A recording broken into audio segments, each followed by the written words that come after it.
aspects of the period is that the Erie-Wash Canal in Derbyshire, leading on to the Soar navigation up to Loughborough and to Syston, and finally the Reek navigation to Melton, enabled cheap coal to be brought in long before Leicester City could even enjoy such a facility. During the construction of the Reek navigation, the surveyors arrived at the western end of Egerton Park and thought it was then a simple matter of boats following the river to the Waterfield Bridge. But oh no, not according to the Wiltons who lived in Egerton Lodge. They were not going to have workboats passing at the bottom of their garden. Now, of course, as you know, the Memorial Gardens. So a straight section had to be cut to the Waterfield Bridge, in effect making Egerton Park and where the sport complex is now into an island. At this junction with the river, we can still see the remains of a stop lock which protected this section of the canal during times of flood. The canal then proceeded between this avenue of trees, the remains of the raised canal bank, now a footpath to the Melton Basin, the new wharf and Coy's Wharf can be readily seen. At this point, goods would be unladen or carried on further via the Oakham Canal. When this stretch of the canal was filled in, they forgot to take out the puddling, which is the clay mixture that makes a canal hold water. And consequently, this stretch is always wet, always. So there you go.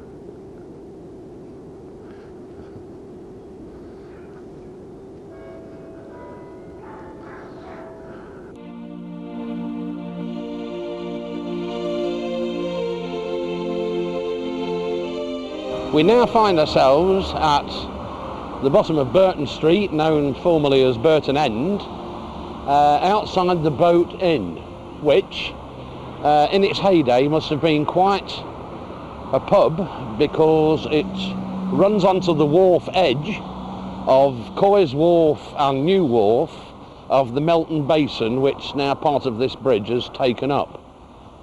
I do remember over the years that the sign used to carry a picture of a sloop, a sailing sloop, but it would appear they've finally got it right now with a narrowboat.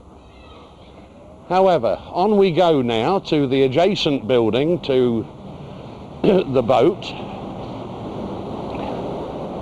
Is Cardigan House, formerly known as Ivy House, and then later on Brudenell House, and now finally Cardigan House. Now, I say the word Brudenell is because the 7th Earl of Cardigan, his family name was Brudenell, and their country seat was at Dean Park in Northamptonshire.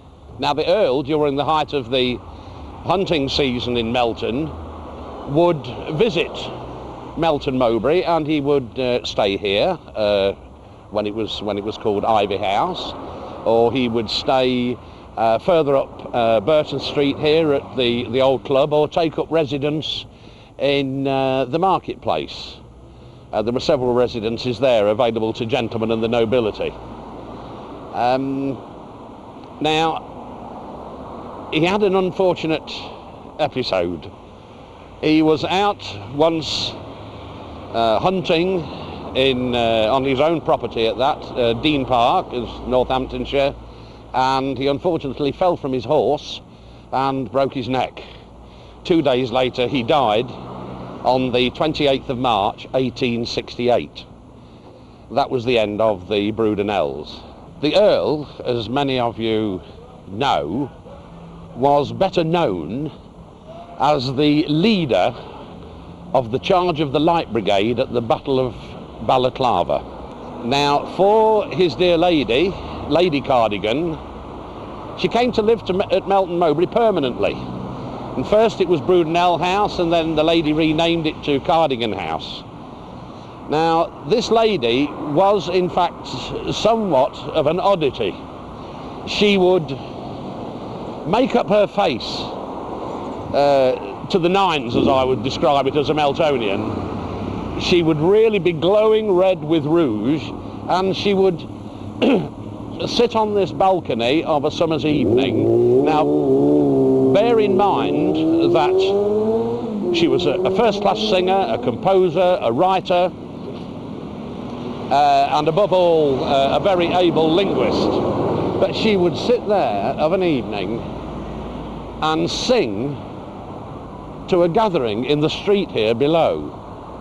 And another oddity about the lady was, she asked her butler to build her a coffin, and he refused.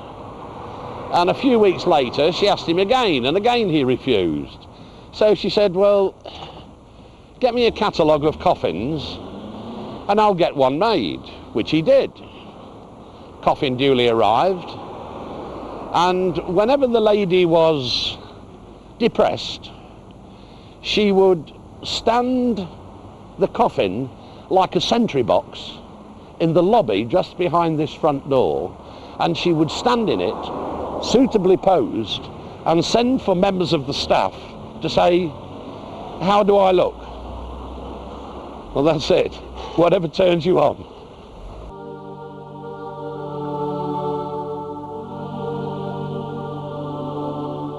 Wonderful old building, this. Beautifully designed. I suppose every Meltonian's got respect for its method of construction, its overall look. It really is wonderful. The church was finally completed in 1532, taking 362 years to build it. It's really quite a feat. The stone came from two quarries, the grey stone, Collyweston and Clipsham, and the ironstone, which makes a very pleasant mix, was mined locally at both Somerby and Holwell. There's one thing I'd like to show you whilst we're here, is the gravestone of my great-great-great-grandmother, Mrs. Sarah Brewin. Sarah Brewin was the wife of James Brewin, who died in 1796. Now, his stone used to stand in front of the west door, and it's now been relocated to Leicester Museum. However, on the front there is a wonderful epitaph. Well, certainly, you know, to me, I think it's very apt as well as amusing, because he was the former owner of the Grapes Inn, known at the turn of the century by a lot of Meltonians as being the corner cupboard. However, the epitaph reads, "The world's an inn and I a guest. I've ate and drank and took my rest. With her a while and now I pay her lavish bill and go my way."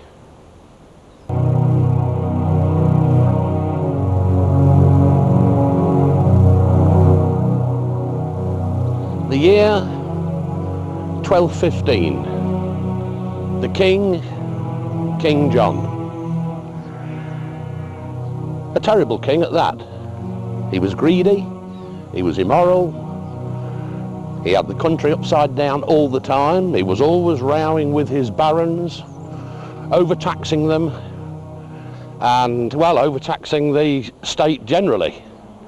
And he would amass vast fortunes and just squander the whole lot just like that. A really naughty king, one might say. However, one day he had cause to be in Norfolk, and he took a trip by boat from the north coast of Norfolk with the intention of crossing the Wash to the South Lincolnshire coast.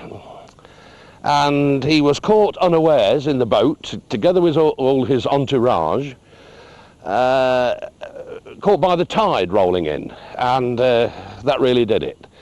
A lot of the lads in the boat lost their lives, and the king had to take to the water, and in so doing he lost the crown jewels, and he only just managed to save himself in landing, as I say, on the south coast of Lincolnshire. He made then for Swineshead Abbey, and he was pretty distraught after, you know, that long swim.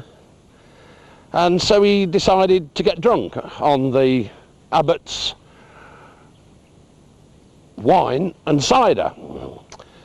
Well, that's all right, the problems they're still there the next day, but unfortunately he developed a fever. And over the next 3 days it got worse and worse and worse. So the king was transported to Newark Castle, where he died. Now, the abbot of Crowson-Cerial, he was a little bit concerned about this, because his brothers at Swineshead Abbey would possibly take the blame for suspicion of poisoning. So what he directed, the abbot, was to remove all the digestive system, I might say, of the king, and buried it here at Crowson-Cerial in Crowson Priory. Reputedly, it's still there today in its stone sarcophagus. However, the body was taken on to Worcester Cathedral, where the tomb now is before the high altar. But at least there was no suspicion by the people in Worcestershire that the king had in fact been poisoned.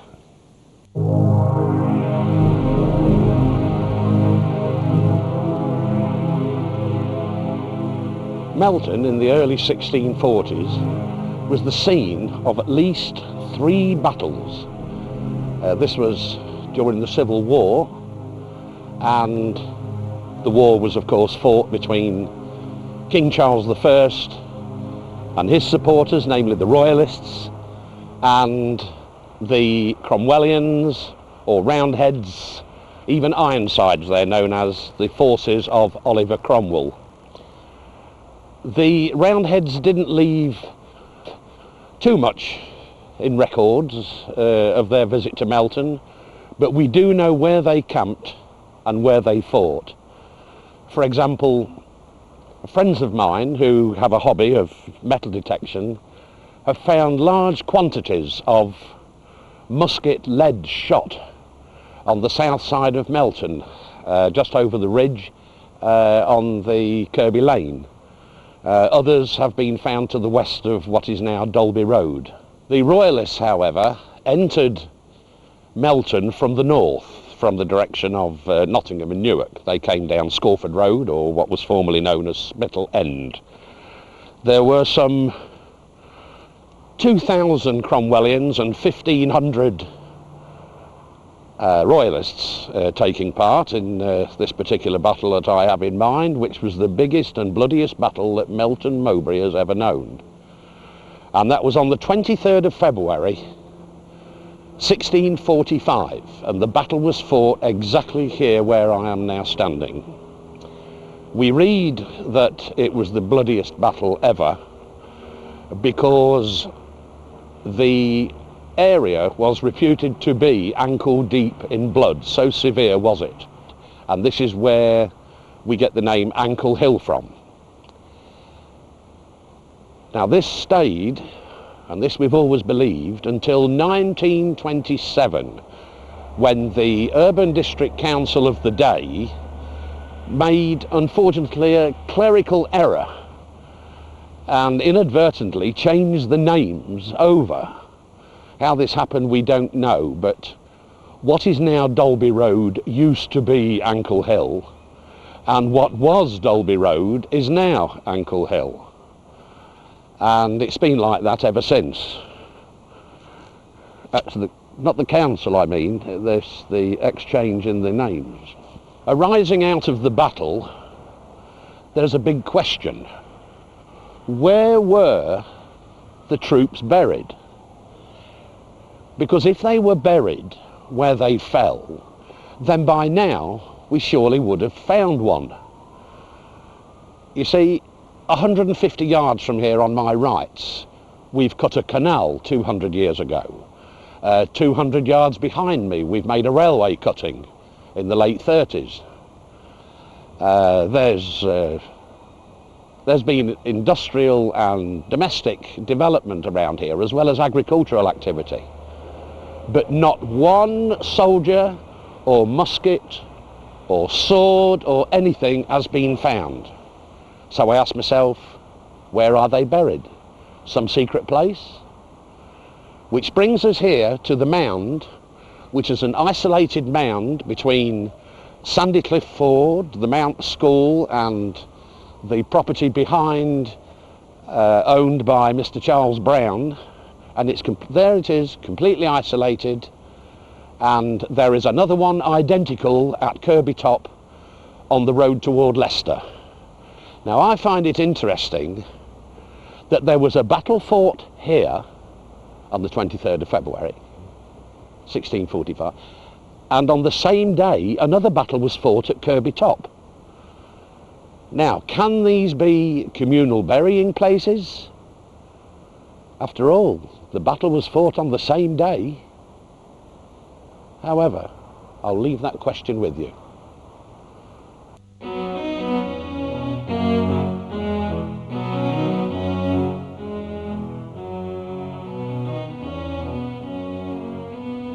Well, as you can see now, we are dead opposite the Melton Mowbray cattle market, and we're on the site of the former Elgin Lodge. Now, Elgin Lodge has certainly seen some traffic go through it in terms of the nobility, the gentry, the hunting fraternity. We've had, for example, Louis Napoleon, when he was in exile. He used to stay here at Elgin. Then we've had the Duke of Dorset and the Countess of Dorset and the Duke of Richelieu, the first Marquis of Dufferin, who was the Governor General of the Dominion of Canada. And to show you the popularity and how long it lasted, this great thing of Melton Mowbray, is that if we come right forward to 1869, we come to the Baron brothers, Julius and Horatio. Now they, in their day, would bring by rail no less than 40 horses. Now that is some horses. And they would always stay at Elgin Lodge, and they did in fact for a number of years until they moved up to Newport, because it was nearer to a paddock which they bought for everyone's horses. If we go back to the year 1812, we find that that's the year when our dear painter from Thrussington, namely John Fernley, purchased Elgin Lodge. Now, he liked to call it Elgin Lodge because of his admiration for the Elgin marbles from Greece, which are currently, and always have been, on display at the British Museum. Now, John Fernley had a very close friend by the name of Robert Brereton. Now, he was reputedly from Drury Lane, London. Now, he would visit Fernley 2 or 3 times a year, and he would stay for 5 or 6 weeks at a time. Pardon me. But I don't know whether he was a pupil or whether he was a painter in his own right. But something really caught his eye on one occasion whilst he was at Melton Mowbray, and that is a gentleman named Tom Pollard, the Melton Muffin Man. Now, according to all reports, this Muffin Man, he was really quite a character. He lived not 100 yards from where I'm standing now, in a quaint little cottage immediately adjacent to the ruined chapel of St. John of Jerusalem. And his job would be to sell muffins in the streets of Melton during weekdays, and at weekends he was sexton to both the Welby and Sysonby parish churches, and that was under the guidance of Dr. Ford, who was the vicar of Melton Mowbray. As incidentally there, he was the vicar of Melton Mowbray for 43 years. Now that's going something. However, Tom, he would be in one of the churches, say Welby Church, and he would be at the front. There'd be even no congregation whatsoever, and he would stand there at the front with Dr. Ford in attendance running the service, and there's only Tom there, and he would sing his heart out so loud that Dr. Ford has been known to tell him to pipe down, and even to emphasise the point more so, he would drop a cushion on his head. Now this Tom Pollard, he was painted by this Robert Brereton,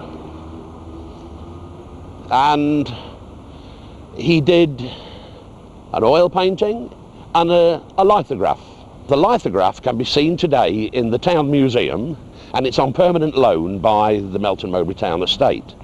Tom Pollard was also known to have practiced the occult, the evil eye, black magic. He was even known to cast spells. Not an admirable sexton, but he really was admired and well loved by the people of Melton Mowbray.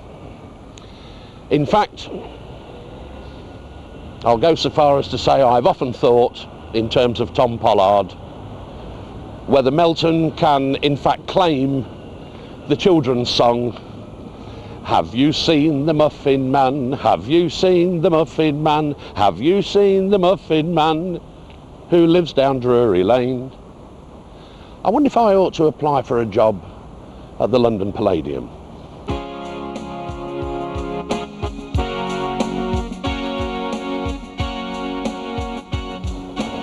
Well, viewers all, here we are in this magnificent marketplace of Melton Mowbray, and there's not a better place I can think of than to conclude our documentary, our Millennium documentary in fact, 1,000 years in and around Melton Mowbray. So what I think we ought to do now is to generally have a walk round and ask the people themselves what they think the new millennium will bring. I would say that the new millennium will do away with all the high street shops, all the independent businesses. It'll be a new age of really multi-supermarket shopping. I think it will slip in quite quietly despite all the hype. I shall probably be not aware of it until 2 days after it's happened and be on medication for the rest of that week, no doubt. It'll be just a normal New Year's Day. New Year. Millennium doesn't start till the year after anyway. Well, I hope better shops, better high standard shops and less charity shops. Just a better standard all round. Very prosperous New Year, like, you know. I'll probably just have more free time than I've got now. It wouldn't affect me not one little bit. No, New Year's Eve, I shall be in bed the same time as always, 9:30. No. There we go, then. I might get drunk. Yeah. I shall still be here. I shall still be plodding through the market square. I shall still be going to Poundland and having the odd bevy. There's a few comments from the Meltonians themselves as to how they feel about the new millennium and what is going to be brought forth. So I can only say now that whatever happens from now on will be tomorrow's history.